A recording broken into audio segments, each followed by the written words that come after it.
আজকে সকাল থেকেই ভিডিওটা শুরু করলাম। সো হ্যালো এভরিওয়ান, আসসালামু আলাইকুম। সকলে কেমন আছো? আশা করি অনেক ভালো আছো। তো আমিও আলহামদুলিল্লাহ তোমাদের দয়ায় অনেক ভালো আছি।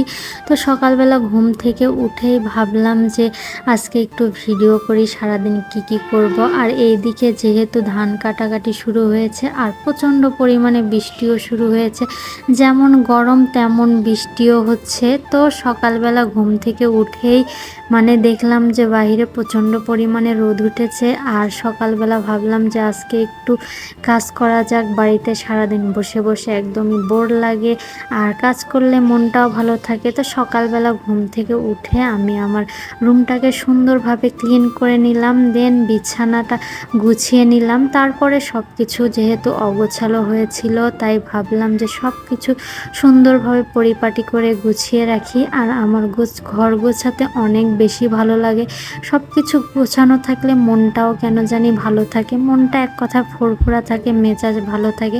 আর সব কিছু যখন এলোমেলো থাকে তখন কোনো কিছুই আর ভালো লাগে না। আর ঘর গোছানো আমার খুবই ভালো লাগে, সব কিছু গুছিয়ে রাখবো, দেখতেও সুন্দর লাগবে। তো ঘরটা সুন্দর মতো গুছিয়ে সব কিছু একদম ক্লিন করে নিলাম। আর এগুলো আমার স্কিন কেয়ার প্রোডাক্ট, সব কিছু গুছিয়ে রাখলাম। আর এই তো আমার ঘরের ফাইনাল লুক। আমরা নতুন বাসায় আসছি, আর এখানে তেমন কোনো ফার্নিচার নিয়ে আসা হয় নাই, টুকটাক কিছু নিয়ে আসছি। আর এইদিকে বাহিরে ভাবলাম যে আমার অ্যালোভেরা গাছটা লাগিয়েছিলাম, তো গাছটা একটু দেখি কেমন, নিয়ে আসার পর টবের ভিতরে রেখে দিয়েছি। তারপরে আর ভালো করে এখনও লাগানো হয়নি, নিচ থেকে মাটি আনতে হবে, তারপরে লাগাতে হবে।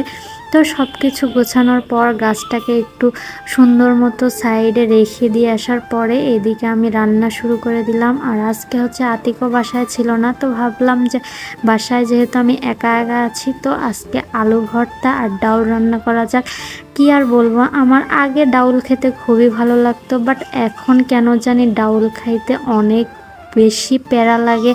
আমার কেন জানি মনে হয় ডাউল দিয়ে ভাত খাইলে আমার পেটই ভরে না, পেটের মনে হয় এক কোণা ভরে আর সবটুকুই ফাঁকা থাকে। তারপরও ভাবলাম মাঝে সাথে সব কিছুই খাওয়া দরকার, তাই সেহেতু আমি একটু আলু সিদ্ধ বসিয়ে দিলাম আর ডাউলটাকেও ভিজিয়ে রাখলাম। আলু সিদ্ধ হলে তারপরে আমি ডাউলটা সিদ্ধ দিয়ে দিব। আর এইদিকে বাহিরে বৃষ্টি শুরু হয়ে গেছে, আমার আলুও সিদ্ধ হয়ে গেছে। এদিকে আমি ডাউলটাও বসিয়ে দিয়েছি সিদ্ধ করতে, আর সব কিছু কেটে কুটে নিয়েছি সুন্দর মতো রান্না করার জন্য। তো ডাউলটা সিদ্ধ হওয়ার পরে এইদিকে আমি আলু ছিলে নিচ্ছিলাম আর ডাউলটাও তুলে দিয়েছিলাম। আমি আমার এই ছোট্ট মিনি রাইস কুকারে রান্নাটা তুলে দিয়েছি, যেহেতু আজকে আমি একা আছি আর একার জন্য রান্না বান্না অল্পই করতে হয়। আমি ওইদিকে ডাউল রান্না তুলে দিয়ে এইদিকে আমি আলুগুলো ভর্তা করে নিচ্ছি। এক কথায় আমার আলু ভর্তা খাইতে ভালো লাগে, বাট ডাউল খাইতে ভালো লাগে না।